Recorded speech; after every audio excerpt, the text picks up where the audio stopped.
शुरुआत में सिर्फ विशाल शून्यता थी, फिर अपनी अनंत बुद्धि और शक्ति से भगवान ने कहा और ब्रह्मांड बन गया।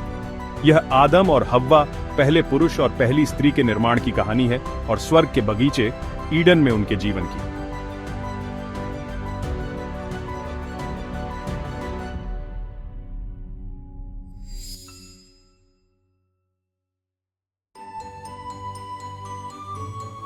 पहले दिन भगवान ने कहा प्रकाश हो, और प्रकाश हो गया।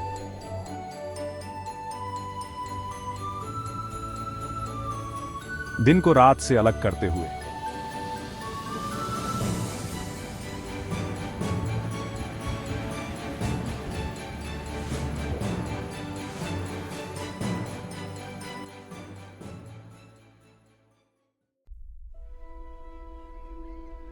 दूसरे दिन उसने आकाश बनाया, पृथ्वी के ऊपर एक अनंत विस्तार। अगले दिनों में उसने धरती बनाई, समुद्र, पौधे और पेड़।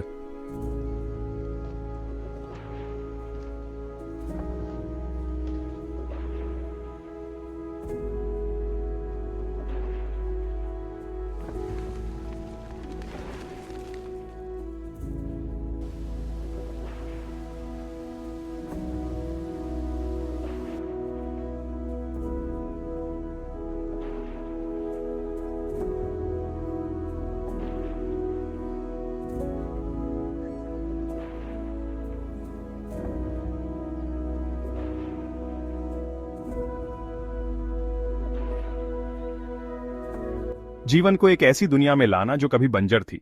सूरज, चांद और तारे आकाश को सजाते थे, समय बीतने का संकेत देते हुए। पक्षी आकाश में उड़ते थे, मछलियां समुद्र में तैरती थीं और जानवर धरती पर घूमते थे। यह दिव्य सृजन की एक उत्कृष्ट कृति थी। और देखो, छठे दिन भगवान ने कुछ असाधारण किया। भगवान ने आदमी को मिट्टी से बनाया और उसके नथुनों में जीवन की सांस फूंकी और आदमी जीवित प्राणी बन गया।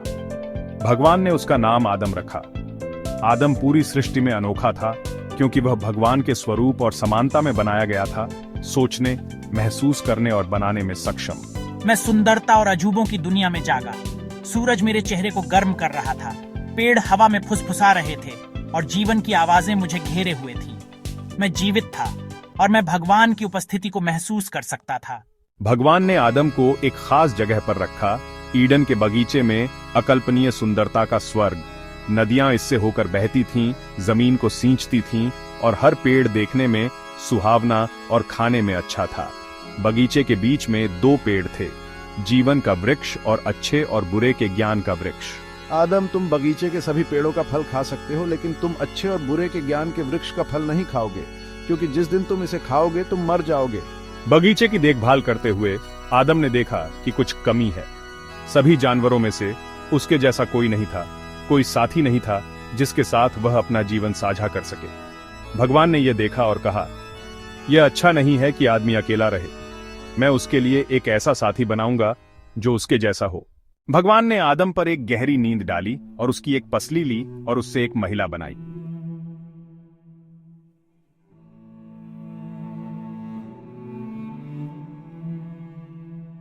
जब आदम जागा तो उसने उसे देखा और उसका दिल खुशी से भर गया।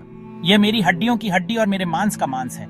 इसे महिला कहा जाएगा क्योंकि यह पुरुष से ली गई है। उसका नाम हव्वा था और वे एक साथ सद्भाव में रहते थे, बगीचे की देखभाल करते हुए और दिन की ठंडक में भगवान के साथ टहलते हुए।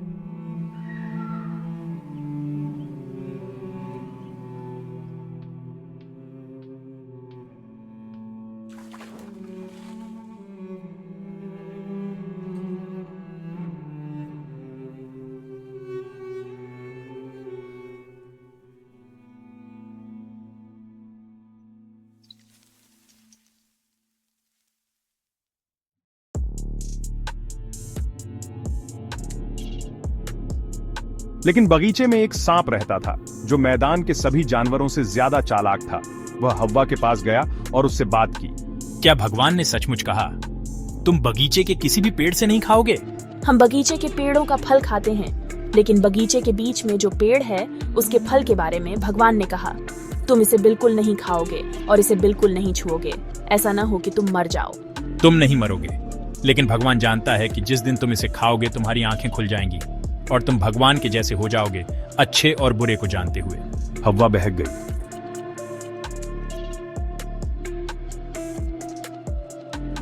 उसने फल लिया और खाया, फिर उसने आदम को भी दिया जो उसके साथ था, और उसने खाया।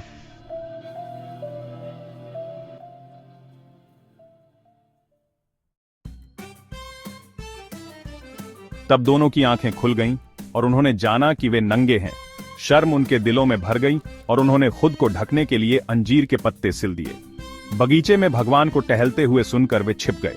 आदम, तुम कहाँ हो? मैंने बगीचे में तुम्हारी आवाज सुनी और मैं डर गया क्योंकि मैं नंगा हूँ और मैं छिप गया। किसने तुमसे कहा कि तुम नंगे हो? क्या तुमने उस पेड़ से खाया है जिससे खाने के लिए मैंने तुम्हें मना किया था? भगवान का दिल दुखी हुआ क्योंकि पाप दुनिया में आ गया था। उसने आदम और हव्वा से उन कठिनाइयों के बारे में बात की जिनका सामना उन्हें करना पड़ेगा, लेकिन सजा में भी उसने दया दिखाई। उसने उन्हें चमड़े के कपड़े पहनाए और वादा किया कि एक दिन बुराई पर विजय प्राप्त होगी। भगवान ने आदम और हव्वा को ईडन के बगीचे से निकाल दिया ताकि वे जीवन के वृक्ष से न खाएं और अपनी पतित अवस्था में हमेशा के लिए न जिएं। उसने जीवन के वृक्ष के रास्ते की रक्षा के लिए करूब और एक घूमती हुई ज्वलंत तलवार रखी। हालांकि उन्होंने बगीचा छोड़ दिया था, भगवान ने उन्हें नहीं छोड़ा।